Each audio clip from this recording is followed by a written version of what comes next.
Tepat pada 1 Mei merupakan peringatan Hari Buruh Internasional atau May Day dilakukan.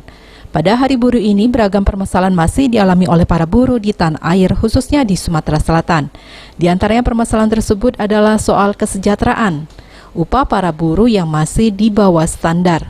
Walaupun saat ini upah buruh di Sumsel lumayan baik dibandingkan daerah lain. Namun demikian, selaku lembaga yang menaungi buruh, SPSI Sumsel terus berjuang untuk kesejahteraan para buruh. Untuk ukuran Sumatera, ya upah kita sudah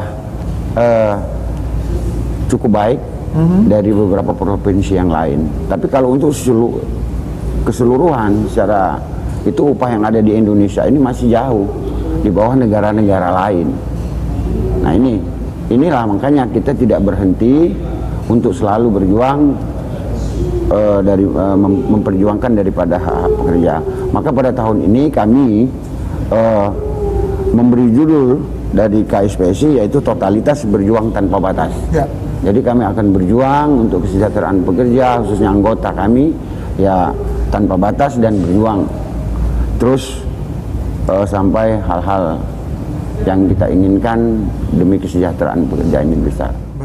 Atas keluhan dari pihak buruh berkenaan dengan upah, pihak pengusaha diwakili Dewan Pertimbangan Apindo Palembang meminta kepada buruh mengerti dengan kondisi saat ini dan juga kepada pengusaha untuk mentaati peraturan pemerintah nomor 78. Kita sebagai pengusaha ya mengharapkan adanya kerjasama yang baik antara pihak buruh dengan pengusaha karena memang hanya itulah yang bisa membuat produktivitas kita meningkat.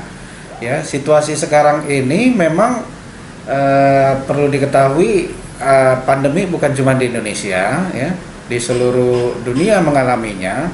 Yang pasti ekonomi jauh merosot, ya makanya kita pun sebagai pengusaha menghimbau agar pihak buruh juga bisa mengerti akan kondisi situasi ekonomi sekarang pengusaha ya mengenai upah ini karena sudah diatur oleh PP 78 mau tidak mau kita sendiri harus mengikuti aturan yang berlaku.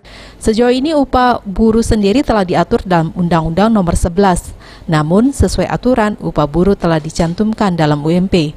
Khusus di Sumsel, upah minimum provinsi sendiri besarannya Rp3.200.000 yang mengalami kenaikan dibandingkan pada tahun lalu. Firman Hidayat, PAL TV.